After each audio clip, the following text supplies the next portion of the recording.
At this time, I want to share a history bit with us. This history bit is going to be rather short.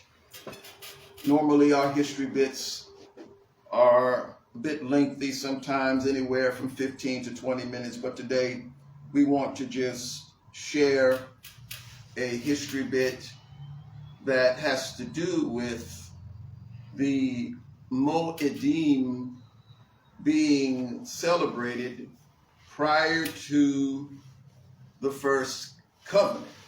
And when we say first covenant, we are referring to the first congregational covenant that Elohim made with the house of Israel.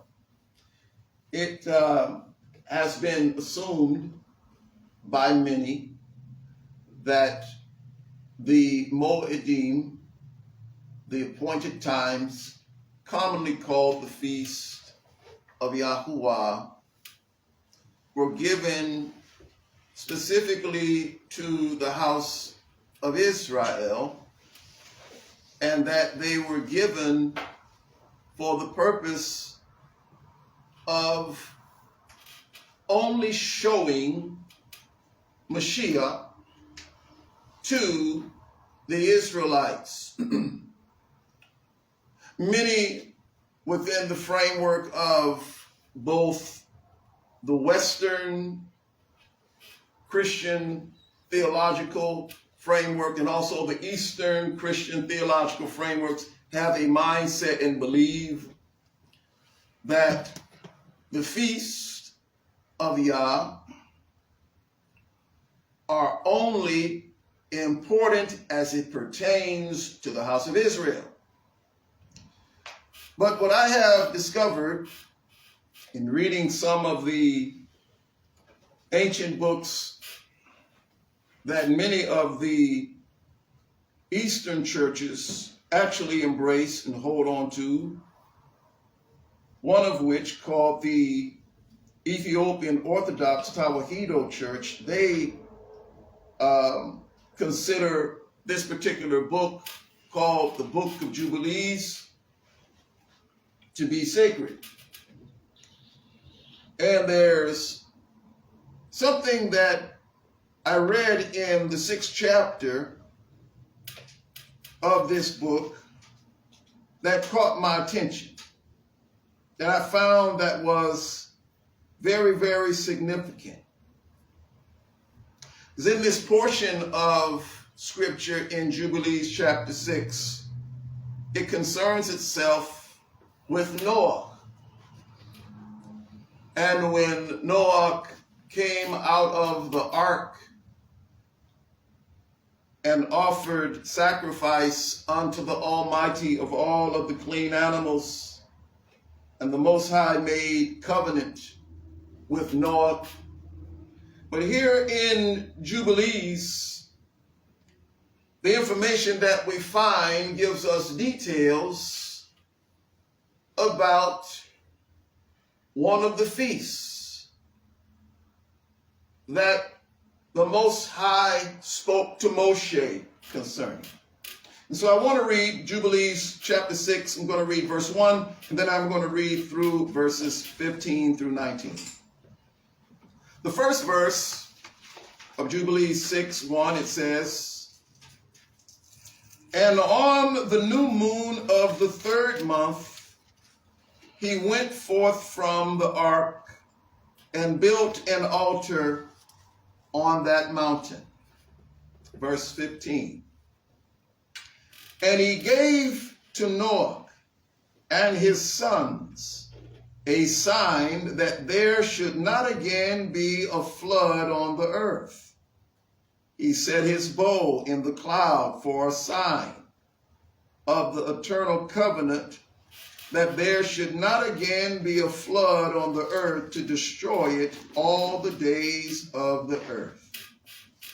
For this reason," hear this, "for this reason it is ordained and written on the heavenly tables that they should celebrate the Feast of Weeks," that's Shavuot, "in this month once every year, to renew the covenant every year.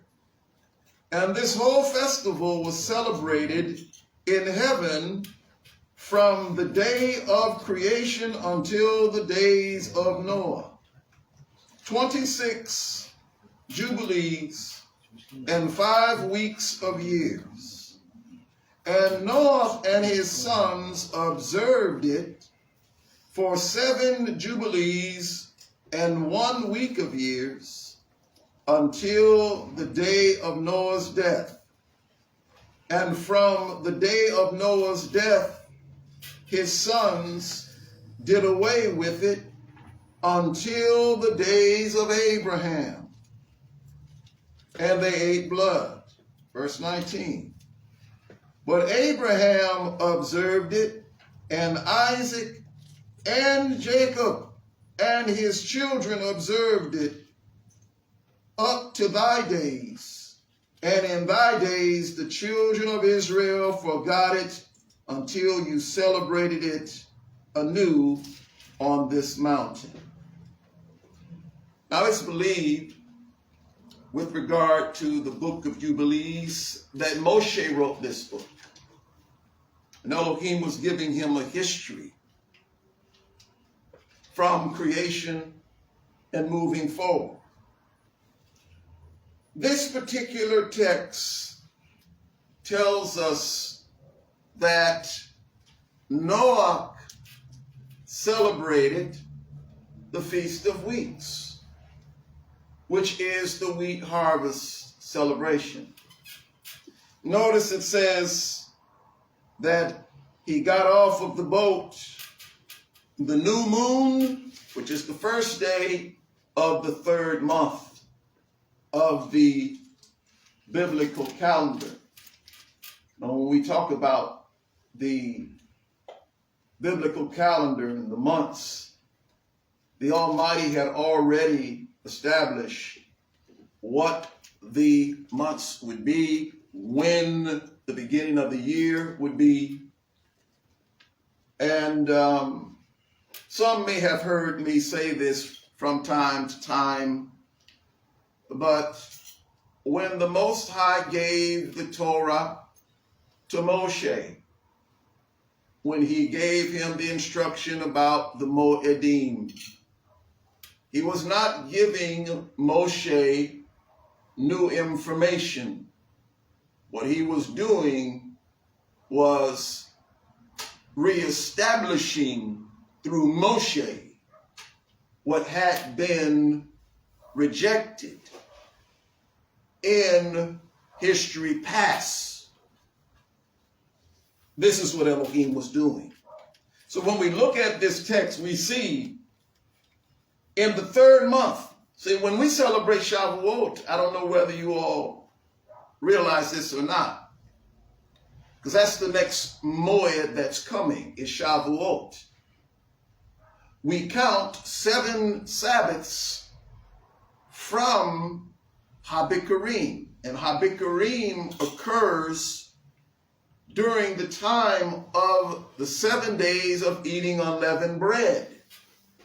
So roughly somewhere about the middle of the 1st month is when we celebrate Habikurim, because we know when we celebrate Pesach and eat the Passover, that happens on the 14th and 15th of the 1st month.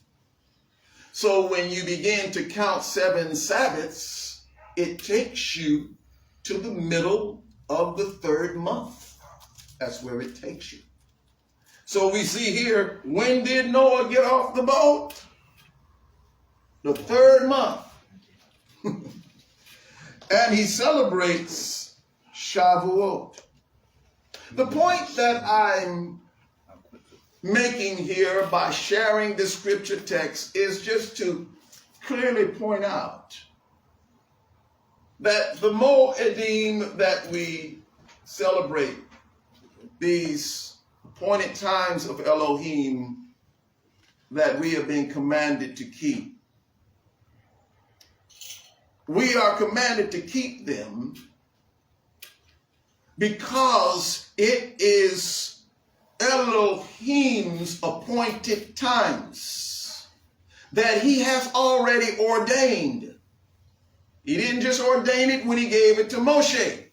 Y'all hearing me? There's some who think, oh, well, this started when the covenant was set up through Moses. No! These Moedim were already established. And what we're providing here today is just a witness of this particular Moed that we see prior to the time of Moses. We want Zion to understand that the way of the Creator, keeping of the commandments, that it is not as what some would call a Israelite thing or a Jewish thing. And yes, in a sense, it is an Israelite thing and it is a Jewish thing, but the point I'm making is that its origin did not begin with our ancient ancestors. Its origin began with Elohim at creation. The way that we follow is the way of Elohim that he has designed and that he has ordered for the whole human race.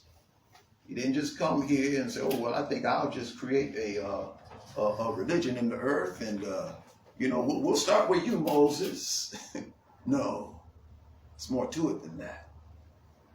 As we understand that all of these things we do are connected to the purposes of the Creator that he established in the beginning, it then helps us to understand the reason why Elohim says, I want you to do these things throughout all of your generations. Because this is his ways. This is who he is. And so with that being said, Zion, I hope that this information has helped you to understand the things of Elohim just a little bit better and really began to see that all that the Almighty commands us is not just serving a purpose that is temporary, but it serves a purpose for him to see us walk out his ways, because it's a part of who he is. The Most High be praised.